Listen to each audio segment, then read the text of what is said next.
வணக்கம். இன்றைய முக்கிய செய்திகள். அதிமுக எம்எல்ஏ விஜயபாஸ்கர் அவர்கள் பதவி விலகியதை அடுத்து கரூர் சட்டமன்ற தொகுதி காலியானதாக அறிவிக்கப்பட்டது. 22 கேரட் ஆபண தங்கத்தின் விலை சவரனுக்கு 1360 ரூபாய் விலை அதிகரித்து ஒரு சவரன் 1,05,600 ரூபாயாகவும் 1 கிராம் 13,200 ரூபாய்க்கும் விற்பனை செய்யப்பட்டு வருகிறது. இதனைத் தொடர்ந்து 1 கிராம் வெள்ளியின் விலை கிராமிற்கு 5 ரூபாய் அதிகரித்து 1 கிராம் வெள்ளி 245 ரூபாய்க்கு விற்பனை செய்யப்பட்டு வருகிறது. வெளிநாடு செல்ல பயன்படுத்தப்படும் பாஸ்போர்ட் விண்ணப்ப கட்டணங்கள் நாளை முதல் உயர்த்தப்படுவதாக தெரிவிக்கப்பட்டுள்ளது. சென்னையில் ஜூலை 6 முதல் 8ஆம் தேதி வரை பேக்கரி பயிற்சி நடைபெற உள்ளது. இப்பயிற்சியில் கலந்து கொள்ள 10ஆம் வகுப்பு தேர்ச்சி பெற்றவர்கள் விண்ணப்பிக்கலாம் என்றும் தெரிவிக்கப்பட்டுள்ளது. 2028ஆம் ஆண்டு ஒலிம்பிக் போட்டிக்கு இந்திய மகளிர் கிரிக்கெட் அணி தகுதி பெற்றது. தஞ்சாவூர் மாவட்டத்தில் 1,64,000 குழந்தைகளுக்கு போலியோ சொட்டு மருந்து போடப்பட்டதாக தகவல் தெரிவிக்கப்பட்டுள்ளது. பெட்ரோல் டீசல் விலைக்கான கட்டுப்பாடுகளை ஜூலை 1ஆம் தேதி முதல் நீக்க ஒன்றிய அரசு முடிவு செய்துள்ளதாக தகவல் வெளியாகியுள்ளது.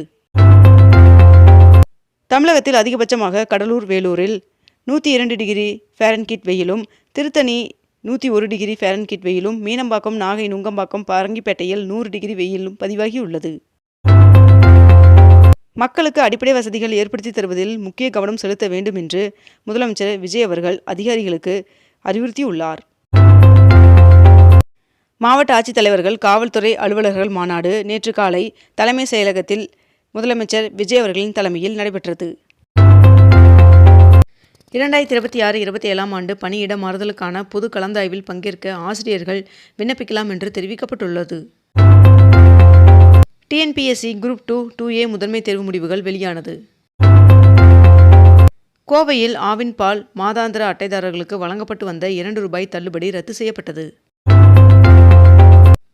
கச்சா எண்ணெய் விலை குறைந்த பிறகும் பெட்ரோல் டீசல் விலை ஏன் இன்னும் அதிகமாக உள்ளது என்று காங்கிரஸ் தலைவர் கார்கே அவர்கள் கேள்வி எழுப்பியுள்ளார். கல்லூரி உதவி பேராசிரியர்கள் பணி நியமன தேர்வு முறைகேடுகள் குறித்த உரிய விசாரணை நடத்திட வேண்டும் என்று விசிக தலைவர் திருமாவளவன் அவர்கள் கோரிக்கை விடுத்துள்ளார். மாநிலங்களவை உறுப்பினராக காங்கிரஸ் தலைவர் மல்லிகார்ஜுன் கார்கே அவர்கள் பதவியேற்றார். MBBS, BDS படிப்புகளுக்கான விண்ணப்ப பதிவு இன்று தொடங்கியது. மேற்கண்ட இந்த இணையதளம் மூலம் விண்ணப்பிக்கலாம் என்றும் அறிவிக்கப்பட்டுள்ளது. முதலமைச்சர் விஜய் அவர்கள் ஜூலை 2வது வாரத்தில் கரூர் செல்ல திட்டமிட்டுள்ளதாக தகவல் வெளியாகியுள்ளது. முதலமைச்சர் விஜய் அவர்களின் தலைமையில் வருகின்ற ஜூலை 1ஆம் தேதி சென்னையில் தோழமை கட்சிகளின் ஆலோசனைக் கூட்டம் நடைபெற உள்ளதாக தெரிவிக்கப்பட்டுள்ளது. கேரள மாநிலத்தில் சற்று ஓய்ந்திருந்த தென்மேற்கு பருவமழை மீண்டும் தீவிரமடைய தொடங்கியிருக்கிறது. ரயில்வேயில் 6557 டெக்னீஷியன் பணியிடங்களை நிரப்புவதற்கான அறிவிப்பை RRB வெளியிட்டது. மேட்டூர் அணையிலிருந்து திறக்கப்படும் நீரின் அளவு 3000 கனஅடியாக அதிகரிக்கப்பட்டது. தமிழகத்தில் அனைத்து அரசு பேருந்துகளிலும் மகளிர் இலவச பயண திட்டத்தை விரிவுபடுத்துவது பற்றி விரிவான அறிக்கை தயாரிக்கும் பணிகள் தீவிரமடைந்துள்ளது என்று தகவல் வெளியாகியுள்ளது. மேற்கு ஆசிய பதற்றத்தால் தங்கம் வாங்குவதை தவிர்ப்பதற்காக விடுத்த வேண்டுகோளை மக்கள் ஏற்றதற்கு மன் கி பாத் நிகழ்ச்சியில் பிரதமர் நரேந்திர மோடி அவர்கள் நன்றி தெரிவித்துள்ளார். தமிழகத்தில் இன்று சென்னை, செங்கல்பட்டு, காஞ்சிபுரம், திருவள்ளூர், ராணிப்பேட்டை, வேலூர், திருச்சி, தஞ்சாவூர், புதுக்கோட்டை, நாமக்கல், ஈரோடு, சேலம் மற்றும் மதுரை ஆகிய மாவட்டங்களில் ஒரு சில இடங்களில் மிதமான மழையும், கோவை மாவட்டத்தின் மலைப்பகுதிகளில் நீலகிரி, திண்டுக்கல் மற்றும் தேனி ஆகிய மாவட்டங்களில் ஒரு சில இடங்களில் கனமழை பெய்ய வாய்ப்புள்ளதாக வானிலை மையம் தகவல் தெரிவித்துள்ளது. தமிழக அரசின் டெல்லி சிறப்பு பிரதிநிதியை நியமித்தது முதலமைச்சரின் தனிப்பட்ட முடிவு என்று விசிக தலைவர் திருமாவளவன் அவர்கள் தெரிவித்துள்ளார். தமிழகத்தில் தொழில் வளர்ச்சியை அடுத்த கட்டத்திற்கு எடுத்து செல்லும் வகையில் தைவான் நாட்டை சேர்ந்த உயர்மட்ட குழுவினர் சுமார் 80,000 கோடி ரூபாய் மதிப்பிலான செமி கண்டக்டர் முதலீட்டு வாய்ப்புகளை ஆராய்வதற்காக நெல்லை மற்றும் தூத்துக்குடி மாவட்டங்களுக்கு வரவுள்ளனர் என்று தகவல் வெளியாகியுள்ளது. சென்னையில் குழந்தைகளுக்கு போலியோ சொட்டு மருந்து வழங்கும் முகாமை முதலமைச்சர் விஜய் அவர்கள் தொடங்கி வைத்தார். ரேஷன் அட்டைதாரர்கள் தங்களது ஆதார் இணைக்கப்பட்ட மொபைல் எண்ணை ஜூலை 5ஆம் தேதிக்குள் சரிபார்க்க வேண்டும் என்று அரசு உத்தரவிட்டுள்ளது. ஒரு ஆண்டிற்கு 100 நாட்கள் கிராமப்புற பகுதி மக்களுக்கு வேலைவாய்ப்பு வழங்கும் மகாத்மா காந்தி வேலை உறுதி திட்டம் VP ஸ்ரீராம் ஜி திட்டமாக மாற்றப்பட்டு ஜூலை 2ஆம் தேதி தொடங்கப்படுகிறது. டெல்லியில் NCR பகுதியில் சக்தி வாய்ந்த நிலநடுக்க அதிர்வுகள் உணரப்பட்டதாக தெரிவிக்கப்பட்டுள்ளது. தமிழக அரசின் டெல்லி சிறப்பு பிரதிநிதியாக ஜனநாயகன் பட தயாரிப்பாளர் வெங்கட நாராயணா அவர்கள் நியமனம் செய்யப்பட்டுள்ளார். திமுக கூட்டணியிலிருந்து மதிமுக விலகியதாக அறிவித்துள்ளது. சர்வதேச விஞ்ஞானிகள் குழு சூப்பர் ஃபப் எனப்படும் 2 புதிய ராட்சச கோள்களை கண்டுபிடித்துள்ளது.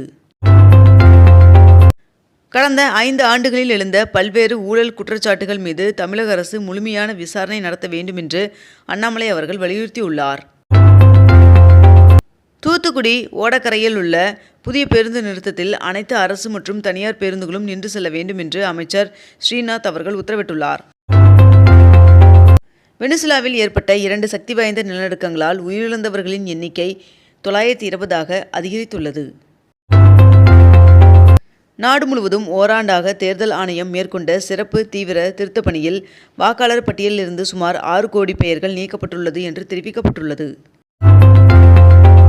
தமிழ்நாடு டாக்டர் அம்பேத்கர் சட்ட பல்கலைக்கழகத்தில் சட்டப்படிப்பிற்கு ஜூன் 29ஆம் தேதி முதல் விண்ணப்பிக்கலாம் என்று அறிவிக்கப்பட்டுள்ளது. தமிழ்நாடு காங்கிரஸ் கமிட்டியின் புதிய தலைவராக மாணிக்கம் தாகூர் அவர்கள் நியமிக்கப்பட்டுள்ளார். திருப்பதி ஏழுமலையான் சுவாமி கோவிலில் சேஷ்டாபிஷேகத்தின் 2ஆம் நாளான இன்று மலையப்ப சுவாமிக்கு முத்து கவசம் அணிவிக்கப்பட்டு சிறப்பு பூஜைகள் நடைபெற்றது.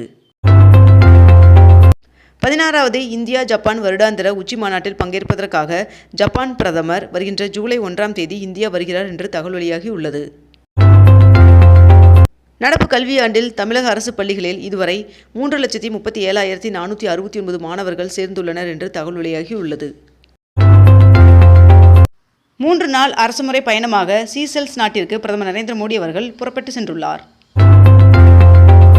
நாட்டில் 7 முதல் 9ஆம் வகுப்பு வரையிலான மாணவர்கள் மும்மொழி படிக்க தேவையில்லை என்று தற்போதைய மொழி பாடங்களையே தொடரலாம் என்று CBSE அறிவித்துள்ளது.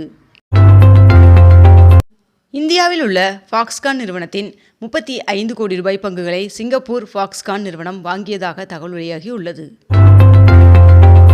சென்னை மெட்ரோ ரயில் பணிகள் காரணமாக இன்று முதல் அடையாறு LB சாலையில் போக்குவரத்து மாற்றம் செய்யப்பட்டுள்ளதாக தெரிவிக்கப்பட்டுள்ளது. திருச்சி கிழக்கில் போட்டியிடுவது குறித்து தற்போது வரை முடிவு எடுக்கவில்லை என்று திமுக தலைவர் மு.க. ஸ்டாலின் அவர்கள் தெரிவித்துள்ளார். இரட்டை நிலநடுக்கத்தால் பாதிக்கப்பட்ட வெனிசுலாவிற்கு ஆபரேஷன் அமிஸ்டட் என்ற பெயரில் மிகப்பெரிய நிவாரண திட்டத்தை இந்திய அரசு அறிவித்துள்ளது. நிலநடுக்கத்தால் பாதிக்கப்பட்ட வெனிசுலாவிற்கு இந்தியா நிவாரணப் பொருட்களை அனுப்பியது. போதைப்பொருள் நெட்வொர்க்கிற்கு எதிராக கடும் நடவடிக்கை எடுங்கள் என்று மாநில அரசிற்கு மத்திய அமைச்சர் அமித்ஷா அவர்கள் வலியுறுத்தியுள்ளார். இத்துடன் இன்றைய தலைப்புச் செய்திகள் நிறைவடைந்தன. மேலும் இதுபோன்ற அண்மை தகவல்களை உடனுக்குடன் தெரிந்து கொள்ள அக்னிபூ சேனலை சப்ஸ்கிரைப் செய்து கொண்டு தொடர்ந்து இணைந்திருங்கள். நன்றி, வணக்கம்.